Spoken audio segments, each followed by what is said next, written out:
Alright, so now we move to the third objective of chapter number 1, which relates to ethics in financial reporting. Ethics are very basic fundamental principles which help us decide that something is right or wrong, and the decision that we are making, are we being honest or not, are we being dishonest in recording the information in a particular way, and what if we did this kind of communication, would it be a fair or a very unfair picture of the business. As I told you, there are multiple types of users of accounting information. They can be internal users and they can also be external users. So these users need to be communicated the fair picture of a business. If the business is earning profit, then your financial statements should show profit, and if the business is in loss, they should reflect the loss. So in this slide we can see that some of the major corporations at international level, especially in the US, they were accused of doing window dressing. Now, what is window dressing? Window dressing is basically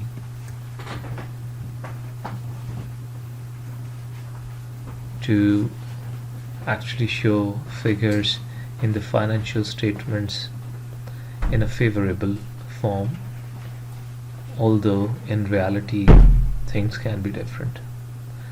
So there are many financial scandals that emerged just because the companies were not providing correct information. And if you go on YouTube and you write down Enron, you will see long videos of courtroom proceedings regarding this company, where the CEO and the CFO of this company were taken into custody, and they were discussed about the kind of frauds they actually did in the companies. So in 2002 there were two congressmen, Sabanis and Oxley. They actually created an act which was passed by the Congress of America, and this act actually helps companies to establish a control system, including internal and external auditors and members of the board of directors, to ensure that the financial statements are not fraudulent. No misleading information is included in those financial statements, and they represent a true and fair picture of the business. So effective financial reporting depends upon ethical behavior by the accountant and by the management of the company. If they try to play gamble with investors and creditors, they might get successful in the short run, but in the longer run the financial statements would show certain irregularities which can be detected, and their misdoings can be caught. So ethics are very important when we talk about financial accounting information. So when you record financial data, that needs to reflect true and fair picture of the business, right? So here is a review question: that ethics are the standards of conduct by which one's actions are just as. So all the answers are correct. They are relevant because ethics help you to decide between right and wrong. They also help you between deciding that you are being honest or dishonest. They also help you to show a fair or an unfair picture of the business, right? So all of these options are correct, right? So as I told you earlier, that generally acceptable accounting principles, these are a set of principles that helps us to record accounting information in financial statements. And these financial statements namely are balance sheet, income statement, statement of owner's equity, and statement of cash flow.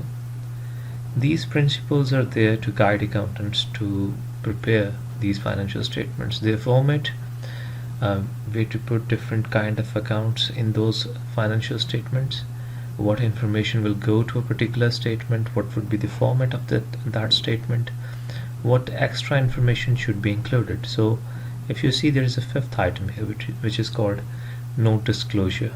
So note disclosure is not a particular statement, rather it relates to all of these statements, and the information which is given in the consolidated financial statements is limited, and sometimes it does not reflect the summary or detail of those heads given in those statements. So that detail can be found in the note disclosures. Right, so this is how the financial information is recorded. Right, so there are many regulatory bodies at international level that help accountants in developing accounting standards, accounting principles, rules that they need to follow in order to communicate the financial information to the relevant users. And one of the most important one is FASB, which is Financial Accounting Standards Board, and which comes under Securities and Exchange Commission of America. Right, so they produce GAAP, which is generally accepted accounting principles, and that are published, and the general public and accountants get help from them. Then there is another international agency or institution which is UK based basically. It also issues different kinds of accounting standards. So they're called IAS, International Accounting Standards, and the agency is called ISB, which is International Accounting Standards Board. So there are two types of one particular information which is very pertinent here, so I will share that with you. There are two types of principles. One is GAAP, Generally Accepted Accounting Principles, and the other one is IFRS, International Financial Reporting Standards. So companies are, they are independent in choosing one of these. They can either follow GAAP or they can follow IFRS. And most of the companies, whenever they follow a particular set of rules or principles, they do modify it. So there's a bit of flexibility in both of them, that you can modify them to according to your own needs. So that modification is also there. So you will find a lot of versions of GAAP. There is an Indian GAAP, there is a Pakistani GAAP, then there is a European GAAP. So so there are a lot of alterations in these principles. Basically, these are the regulatory bodies who produce these principles, and they publish them so accountants can study them and practice them. Now, in the recent years, an idea of convergence has come on surface. What is convergence? That these agencies are now working together to create a single set of international rules that can be followed everywhere by all the companies. And this particular effort which is being done right now, it is called convergence. Okay. Right, so now we're gonna study a couple of principles from GAAP, and the first one is cost principle, which is also called historical cost principle. And this principle dictates that companies record assets at their cost.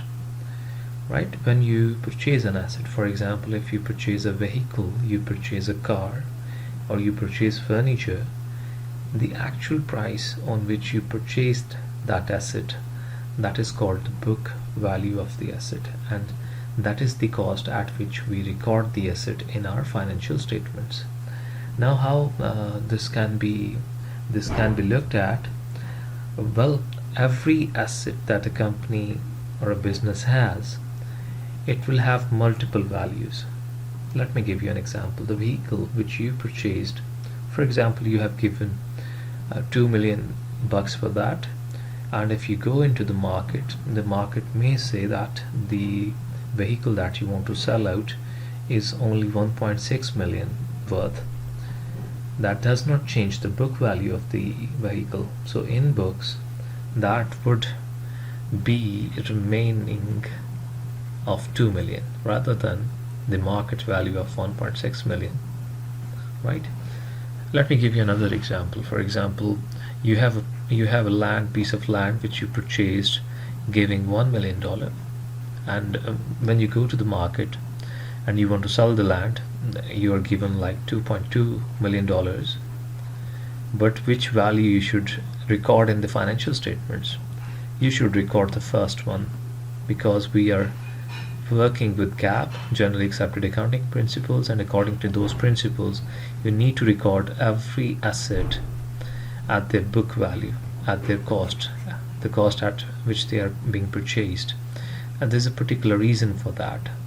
There are some issues involved here. Number one, reported at cost when purchased and also with the time the asset is held.